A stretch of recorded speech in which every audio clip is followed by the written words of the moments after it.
Hello प्यारे बच्चों, let's read the question. The question says a long cylinder rod of mass 2 kg and length 4 meter is placed on a smooth horizontal table.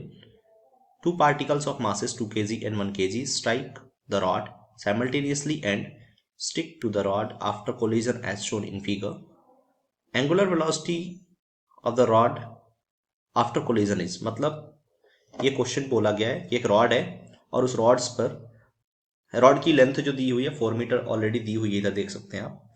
And the mass of the rod is given 2 kg as in question, and there are two particles of 2 kg and 1 kg, both have a same speed of 10 meter per second, are getting strike to the rod and they are getting embedded into it. मतलब वो उसी में अंदर strike करके stick कर जा रहा है, और जैसे ही स्टिक कर जाएंगे आपको पता है एक बॉडी, जो 3 बॉडी अभी है वो एक सिंगल बॉडी बन जाएगी, है ना. देन पूछ रहा है कि जब स्ट्राइक कर जाएंगे तो ये जो रॉड होगा ना, ये कुछ ट्रांसलेशनल मोशन करेगा, रोटेशनल मोशन करेगा, और उस रोटेशनल मोशन के लिए एंगुलर वेलोसिटी पूछ रहा है. That means they are asking about omega. ठीक है, मतलब ये कितनी स्पीड से ये, है ना, रोटेट कर रहा है. ठीक है, अब सबसे पहले अगर आपको बेटा ओमेगा निकालना है, then we should have the torque equal to 0, है ना.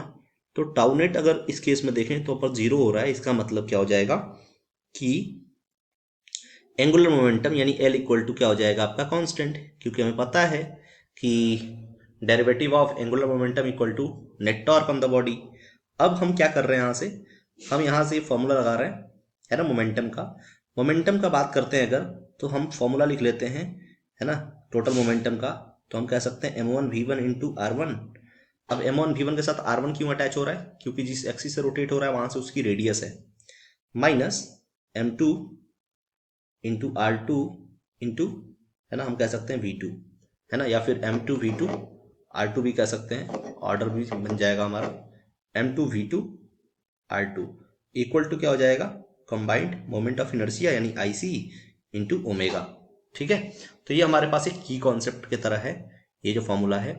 अगर अपन यूज करें, है ना, कंसेप्ट को, तो हम क्या ऑब्जर्व करते हैं. सबसे पहली चीज तो यहाँ से अगर M1 को हम मानते हैं क्या, सपोज कर लीजिए M1 बॉडी को मानते हैं 2 kg, है ना, M1 बॉडी को मानते हैं 2 kg, M2 बॉडी को मानते हैं 1 kg, और पूरी बॉडी को मानते हैं, है ना, जो पूरी बॉडी है अगर अपन उसको देखें तो उसको हम मान सकते हैं 5 kg, क्योंकि जब बॉडी, बट उसका कोई मतलब है नहीं. चलो M1 M2 हो गया. अब R1 की दूरी क्या है, अगर रोटेट कर रहा तो यहीं तो रोटेट करेगा, उसका सेंटर ऑफ मास तो यही है ना, तो वहां से रोटेट करेगा. तो R1 इक्वल टू हो जाएगा बेटा आपका 1 मीटर, जो कि क्वेश्चन में गिवन है, और R2 इक्वल टू भी हो जाएगा क्या आपका 1 मीटर, ये भी क्वेश्चन में गिवन है. ठीक है, अगर आप देखें तो बेटा आपको क्या निकालना पड़ सकता है, moment of inertia. Moment of inertia का फॉर्मूला जो होता है वो ml स्क्वायर बाई, है ना, 12 प्लस m1 r1 स्क्वायर, है ना, और m2 r2 स्क्वायर. मतलब हम क्या कर रहे हैं, तीनों बॉडीज के लिए निकाल रहे हैं अलग अलग, पहले रॉड के लिए, है ना, सेंटर के अलॉन्ग, एंड देन दोनों पार्टिकल्स के लिए यानी mr स्क्वायर के फॉर्मूले से. तो अगर यहाँ पर आप ऑब्जर्व करें, देन, है ना, क्या निकल कर आता है अभी हम आगे देख लेंगे. तो हम सारी वैल्यूज को पुट करते हैं किसने, अपने इक्वेशन नंबर 1 में. सपोज कर लो इसको इक्वेशन 1. तो अगर इक्वेशन में पुट करते हैं, then what we will get, we get 2 into, है ना, 10 into 1 minus 1 into 10 into 1 equal to, अगर सारी वैल्यूज को रखें हम तो क्या हो जाएगा,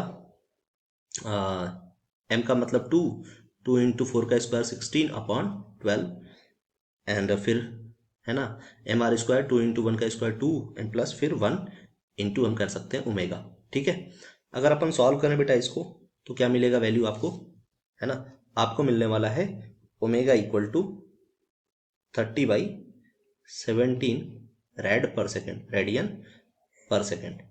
ओके, सो जो आपका आंसर आएगा इसको कैलकुलेट करने के बाद, वो वैल्यू आएगा ओमेगा इक्वल टू 30/17 रेडियन पर सेकेंड, है ना. या फिर आप कह सकते हैं कि आपका जो ऑप्शन मैच कर रहा है ABCD या फिर 1 2 3 4 में से, वो ऑप्शन मैचिंग है आपका option number 4, that is 30/17 radian पर second. I hope you guys understood it well, and all the best.